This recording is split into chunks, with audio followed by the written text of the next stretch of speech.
ঘুরিয়ে দাও, ভেঙে দাও, ঘুরিয়ে দাও, সন্ত্রাসীদের প্রশাসন জবাব চাই, প্রশাসন জবাব চাই, ঘুরিয়ে দাও, ভেঙে দাও, ঘুরিয়ে দাও, ভেঙে দাও, ঘুরিয়ে দাও, এই বাংলায় রাখবো না।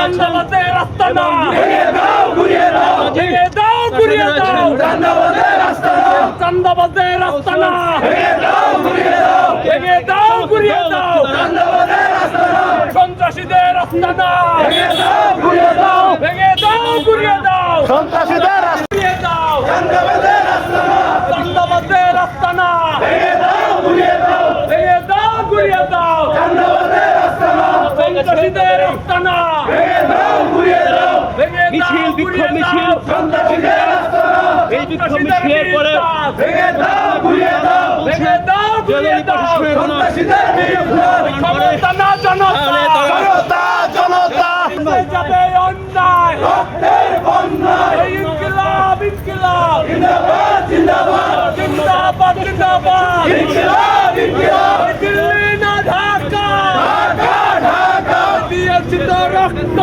আরো দেব রক্ত, আরো দেব রক্ত, দিয়েছি তো রক্ত।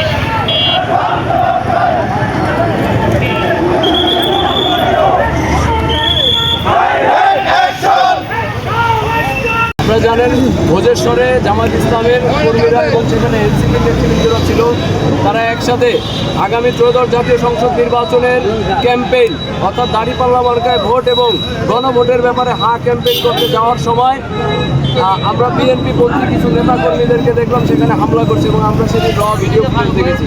তো আমরা অভ্যুত্থান পরবর্তী বাংলাদেশে এই ধরনের কোনো কার্যকলাপ বিএনপি কিংবা অন্য যে কোনো দল থেকে আমরা প্রত্যাশা করিনি।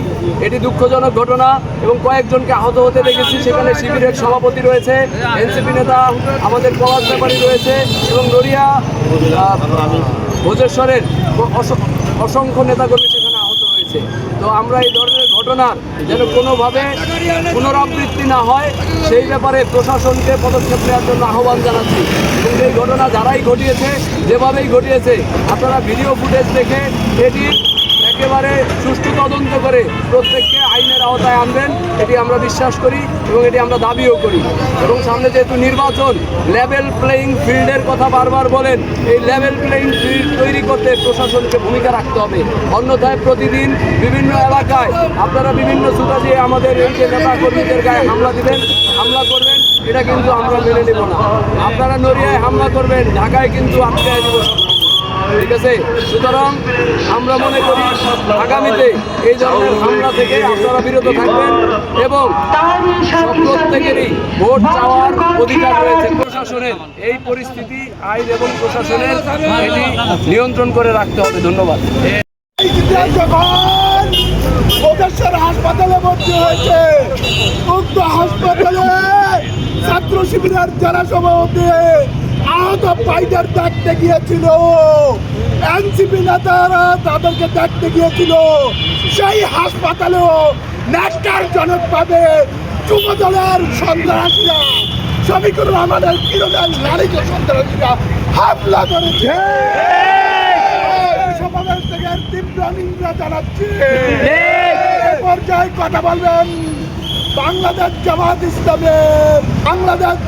ইসলামের সম্মানিত নায়েবে আমির, বিশিষ্ট জননেতা জনাব মকবুল হোসেন।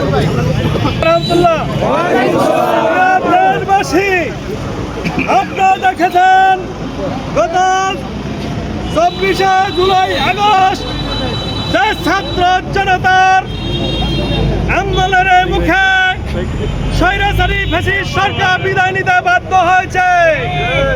এরপর থেকে বাংলাদেশের মানুষ মনে গেছিল আমরা শান্তিতে বসবাস করতে পারবো। সেই অনুযায়ী জাতীয় সংসদ নির্বাচন আগামী 12 ফেব্রুয়ারি ঘোষণা করা হয়েছে। সেই নির্বাচন সুষ্ঠু সুন্দরভাবে পরিচালিত হোক, এইটাই জনতার দাবি, আমাদেরও দাবি।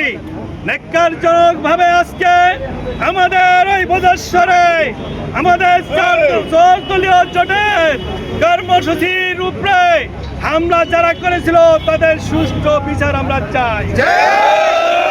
বলতে চাই, আপনারা লেভেল ফিল্ড প্রস্তুত করুন, এছাড়া জাতি কিন্তু ভোট নিরাপদে দিতে পারবে না। সুতরাং আমরা কর্তৃপক্ষের কাছে জোর দাবি জানাচ্ছি, যারা এই ধরনের কার্যক্রম করে তাদেরকে আইনের আওতায় আনা হোক এবং মানুষ যেন নির্দ্বিধায় 12 তারিখে ভোট দিতে পারে সেই পরিবেশ সৃষ্টি করুন।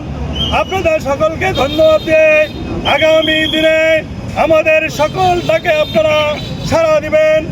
আগামীতে এই ধরনের কর্মসূচি আমরা আশা করি না, তারপরে যদি হয় মাঠে ময়দানে তুমুল আন্দোলনের মুখে আমরা যারা স্বৈরাচারী ভূমিকায় থাকতে চান তাদেরকে আমরা চিরদিনের জন্য বাংলাদেশের জনগণ নিয়ে উদ্ধার করবো ইনশাআল্লাহ। ধন্যবাদ দিয়ে আজকের কর্মসূচি এখানে ঘোষণা করা হচ্ছে। নারায়ে তাকবীর।